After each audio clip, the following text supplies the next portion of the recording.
Hello, true believers, and welcome back to another edition of BK's Bullets. My name is Jim, back with another DC animated classic review. Today, taking a look at Green Lantern Emerald Knights.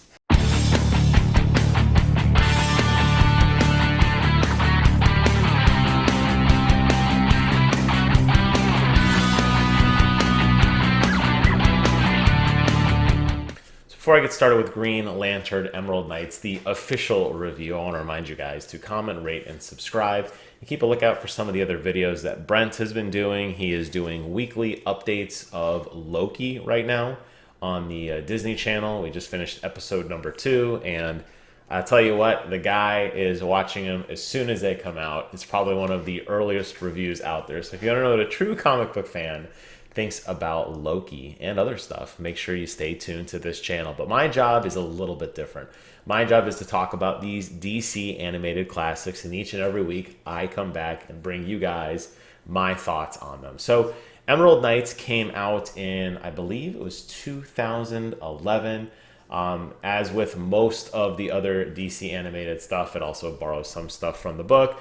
And while it wasn't a direct sequel to First Flight, which I wasn't a huge fan of, it does use a lot of the same character designs and a lot of the same voice actors. So it's sort of the same, but it's not. But hey, it's DC, and that's okay. It features, surprisingly enough, the Green Lantern, right? Nathan Fillion reprising his role as Hal Jordan. The idea with this one is different. It's like a movie, almost like broken down into a bunch of like small stories within the movie. The general idea is that the Green Lantern's home world is in big trouble, and they're all afraid that this entity is going to destroy it, this kind of prophecy that's going to happen. So they decide, hey, we got this giant, Green Lantern like headquarters building, and then we got the actual lantern where apparently Green Lanterns have to go by and kind of like beam it and like charge up their rings.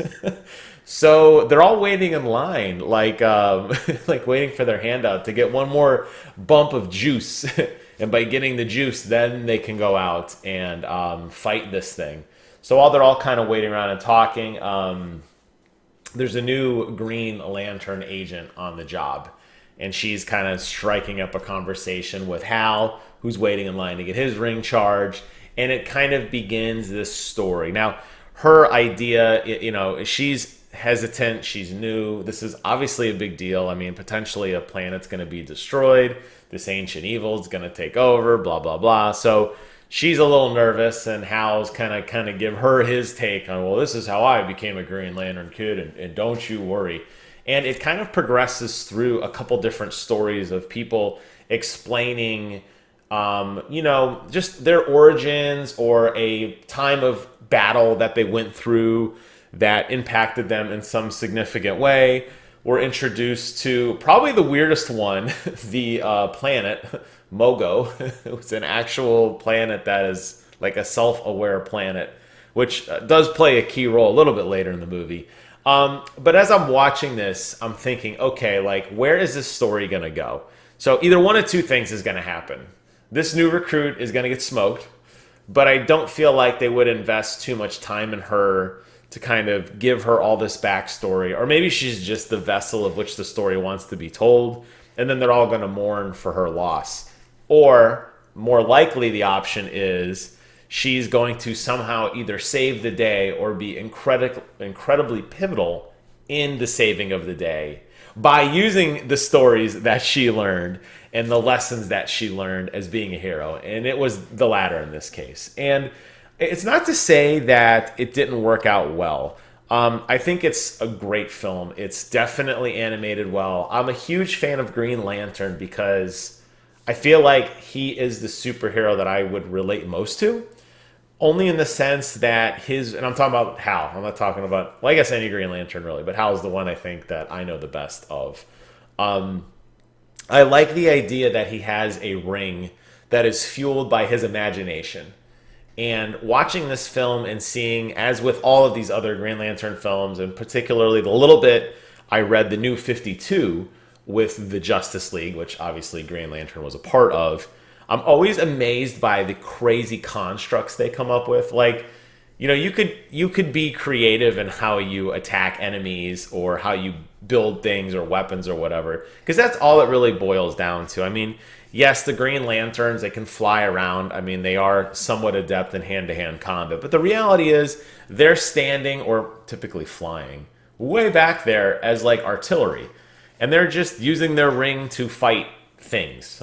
Giant fists, baseball bats, jets with working bombs, Gatling guns, flamethrowers. I think that's more my speed. And when I watch these movies, I'm always amazed by how the artists can make interesting ways to the constructs, because I feel like it's more interesting than just the standard, like, oh, we need to hurt an enemy. Well, let's just summon like a giant box and just slam it on his head. Instead, it'll be like a hammer or, like something like that. And I do appreciate that. And of course, this movie does feature that, which is great. Of course, the big bad fight at the end is the most spectacular part. I think that's when the music really starts to flare up. There's a lot of carnage on the screen. Constructs are flying everywhere. Lanterns are getting knocked down or dying or whatever, as this ancient evil guy, starts to take over the planet. And guess what? It's the new recruit who's like, hey, wait a minute. We can actually destroy this thing by basically like, slamming it with a giant mass. And that's what I was saying about, like, they could have been more creative, I think, in this. It was a lot of foreshadowing. It really was. A lot of, like, I see this coming, I see this coming. So, unfortunately, in order to kind of save the day, the prophecy has to be fulfilled. And as a result, the planet does have to get crushed. Of course, the talking floating planet that is like, hey, you can fly on me, and I'll fly around until you figure out a new base.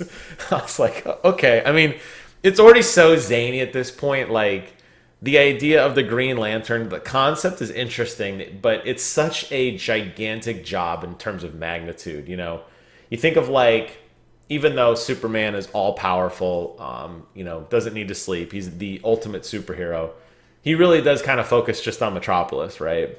Batman, obviously, Gotham City. The Green Lanterns are like the world, and then the universe, and then all the universes. And it is hard for me to relate to them sometimes, because it feels like such a grand magnitude of problems. Not to say I'm not invested in the universe. I live in one.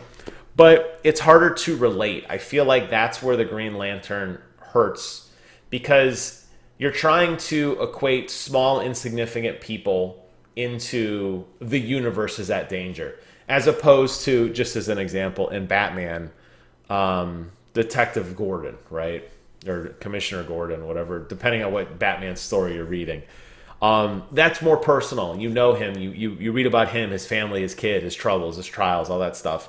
So him being put at danger is more impactful than like a galaxy being put at danger. But obviously in magnitude, that's not the case.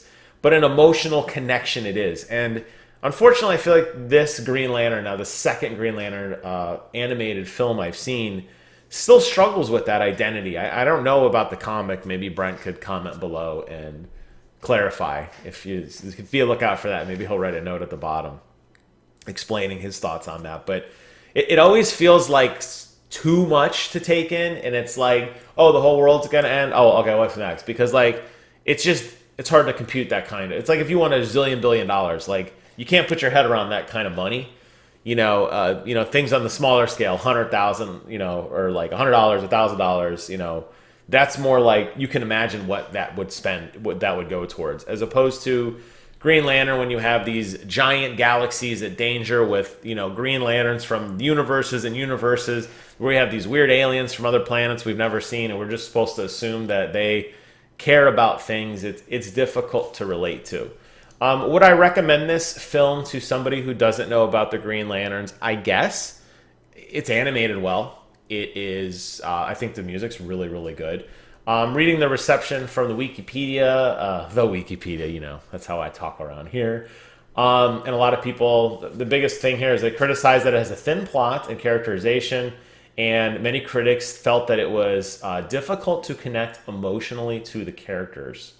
And maybe best by watched by Green Lantern fans, or true Lantern fans. So I guess we're kind of along the same belief. They didn't expand on it the way I did, but I feel like that's where the struggles. I feel like DC Comics, or really any story, is best when you're introduced to characters that matter, and when you're introduced to characters that are put in a situation that you care about the outcome.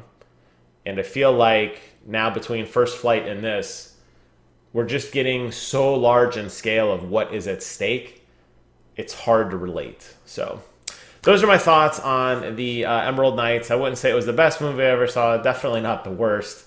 There are some real stinkers that I've seen, and if you missed any, these are all on a playlist, so go back and check them out. They have aged very well.